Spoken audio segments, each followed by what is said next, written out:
You know, I am so discouraged by what's coming out of Hollywood. Hollywood sucks. I am so disgusted with the news, which is all lies and propaganda and Lauren McBride controlling it and the stuff coming out of Hollywood. I don't even watch television that much anymore. My TV is off 80% of the day and I end up watching videos. I figure if I have to get the news, I'll probably get it while I go through my Twitter and Facebook pages. I'll figure out if there's anything worth responding to. So right now, I just feel like everything that's happening now is so foolish. All the debates, all the political debates, it's all foolish. And none of this is going to make any difference in the future tribulation. And right now, I am just totally caught up in writing Silver Skies 1996 version.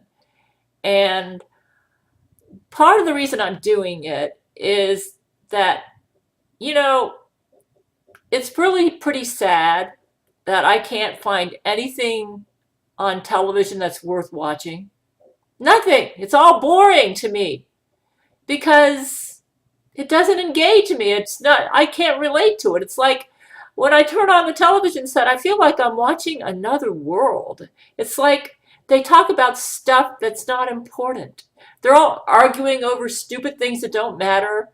And like 50 years from now, if somebody turned on their television set, let's say somebody was 50 years into the future and they turned on the television set or went to the movies, they'd be looking at this and saying, what is going on here? This is so stupid.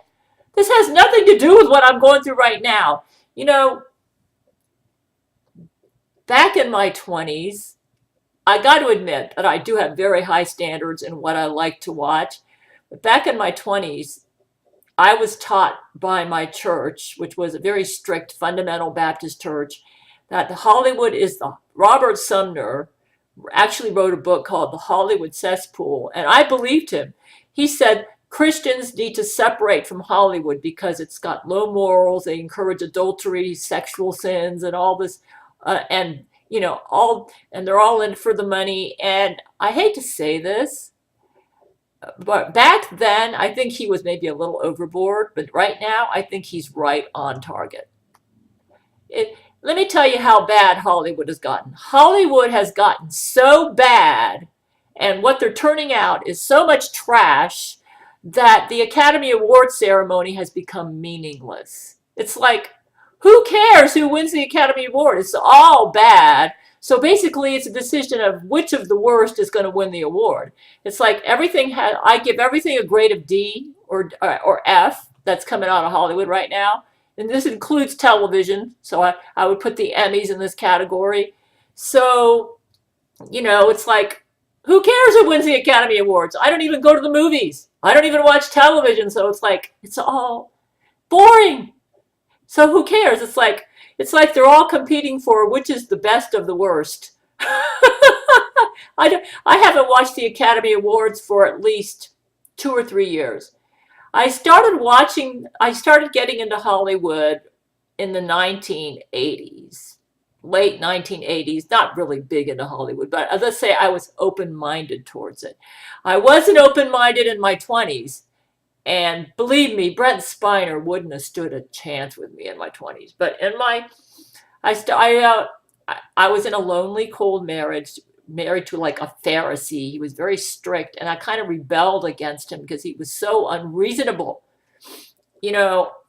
And so I started watching Anne of Green Gables, which I by the Lucy Maud Montgomery, The Wonder Works. That was good. Now I would love it if they'd make something like that now. You say, why aren't they making stuff like? You would say, well, you come on, Gail. You mean there's nothing good? No, nothing good. Probably my favorite Hollywood production is Pride and Prejudice, which was made around 2004. Since then, every now and then there'll be a bright star coming out of all the trash. But I didn't even like Lord of the Rings. When it came out, I thought, I don't see what the big deal this is. This doesn't interest me. You say, well, had Viggo Mortensen in your life. Well, he's a good fake. He knows how to fake like he's a deep person. But I think because he's really a shallow person, he has to fake it in order, he had to fake it in order to get my interest. He had to pretend like he was Brent. And when I found out that the real Vigo is a shallow person, obviously, or he wouldn't enjoy making love to Laurie McBride, I no longer find him interesting. I find him disgusting.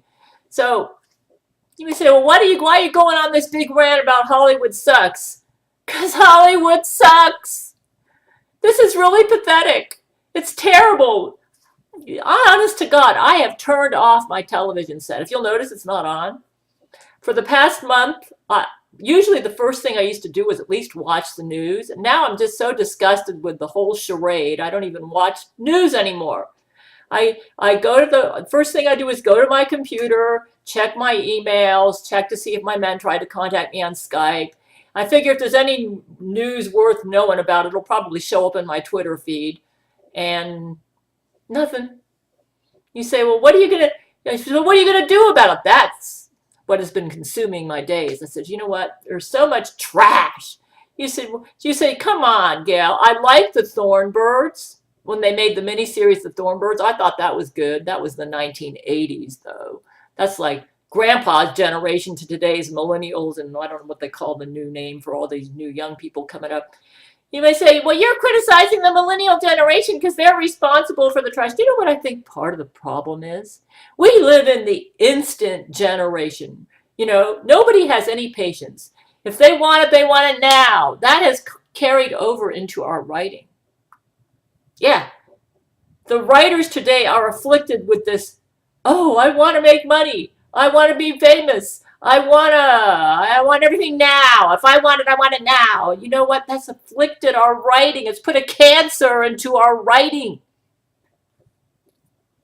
So, you know, when I wrote Silver Skies in the 1990s, the only reason I became a writer was because Brent Spiner, his love for me just seemed so awesome.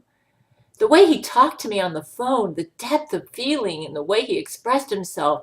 I said, I've got to show this in a book. I've got to let the world know about this awesome lover, this deep, committed, this great man who's in my life. And that's why I wrote Silver Skies. And I said, I don't care if this is the only book I write.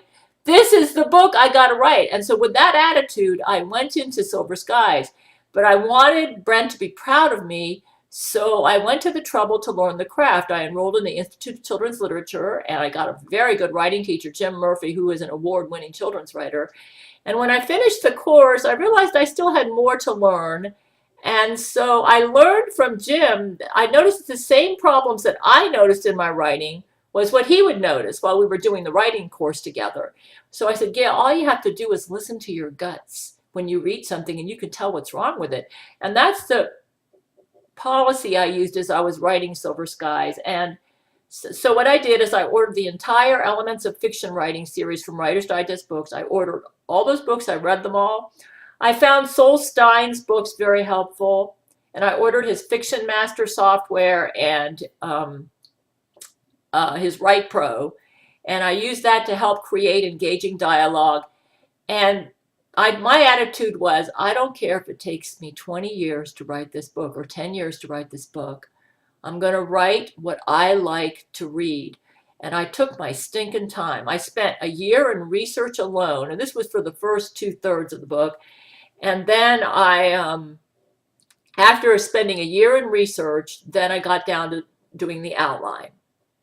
The outline took me maybe about 6 months, because I had to beat it out in my brain and said, I got to make sure that what I have in this outline is the story that's on my heart and that will convey to the world the awesome love between me and Brent Spiner. Once I did that, then I started using Jack Bickham's Scene and Structure, using action, reaction, and I started beating out my scenes. I wrote them. I would first say, what is your point of view character's goal? What's the conflict? Who is it with? I put that at the top. And then I would write out the scene in an outline form, and then I would go in. First, I had created the broad outline. Then I did the scene outline, and then I went in there and wrote a first draft. And then going with my guts, I would go back in and rewrite it about 10 or 20 times. kind of polished up a bit so I could get a feel of where the heart of the scene was, and then I'd move on to the next scene. And that's how I wrote Silver Skies. And I told myself, you're going to go back in and do another rewrite when you're done. So, not realizing that the method I was using was turning out a masterpiece. And so what I did, but then I found out about Laurie McBride, and I no longer felt like Brent deserved this masterpiece, and I gave up on it. I was confused about her. She was publicly saying online that she was Brent Spiner's girlfriend, which didn't make any sense to me, because Brent made the music album Oh Yellow Eyes Is Back for Me. I know he did. I said, this doesn't make any sense. How could he have such a shallow woman when he's got this deep, committed writer, me, in his life, and I'm writing a masterpiece for him, and even though I had to turn him down, this makes no sense. And so I got off of my path, and I just let the novel sit there and grow cold, and I even forgot my writing skills.